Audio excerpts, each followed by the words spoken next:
it has. And I'm hopeful that he can continue this rise because, man, like I talked to Josh McDaniels the other day. I was like, man, you're getting in players that nobody freaking wanted, man. And how are you getting the best out of them, right? Basically, well, iron sharpens iron, competition, right? It's all about competition, playing the smart way, being tough, being physical. And again, I went on Raider Nation Radio and I talked about this. When we talk about toughness, we're not talking about just simply tough physically. I'm talking about being mentally tough. Like, for instance, like if I was a coach, when I coached, which I did, right? When I coached football, I used kind of like the same tactics that Josh McDaniels did. Now, I'm not saying he's using it in that way, but I mean, anytime, is Alex Leatherwood starting, or why is he running with the 2s and 3s instead of the 1s? Well, let me tell you something. No one is safe, right? I don't care about your draft status. Perform on the field. No one is safe. Dylan Parham, you're not safe, even though you're our first pick in the 2022 NFL draft. No one is safe. The best players will play. And if you're GM Dave Ziegler, you are doing and formulating your best 5. I talked about this. Again, if you want to talk about the Raiders, you have to know about the other 31 other NFL teams. What's the cultural identity of the other 31 other NFL teams? Take, for example, GM of the Texans, Nick Caserio, comes from what? The Bill Belichick tree, right? Okay, so let's go ahead and peel back layers of the onion to get to the core, as I always like to say in my podcast, in my Pick 6 segments.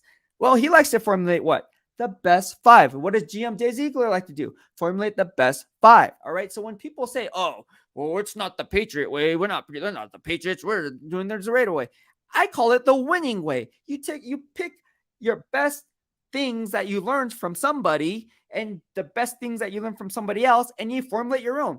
That's what made freaking Al Davis the commitment to excellence. Yes, I was talking to my boy Cam and Will, and I read this. All right, I'm not joking. This is the media guide that we get for beat writers or people in the media, and I got my hands on one, and they gave it to me, and I was like, okay, well, instead of going to the gym, I'm going to be reading. And I tweeted this out. I literally did. And I walked in, and Cam's like, dude, how come? I was the first one in this morning, by the way, too.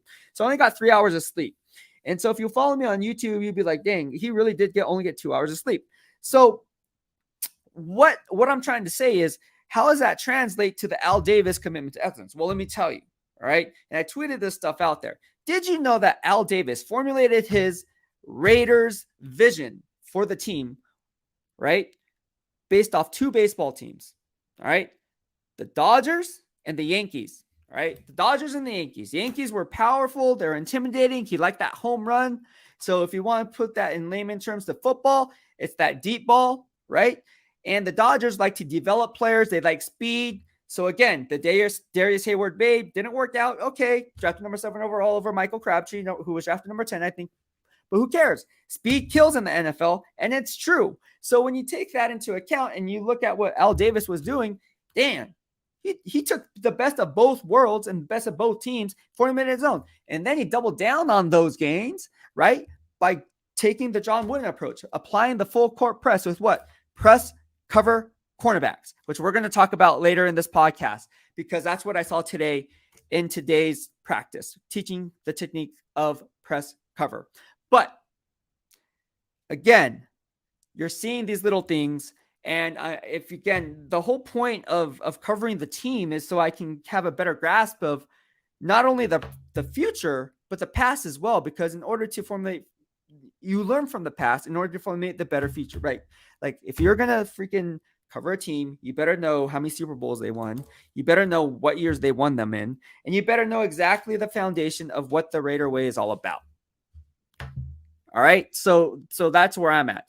Salty, but thank you so much for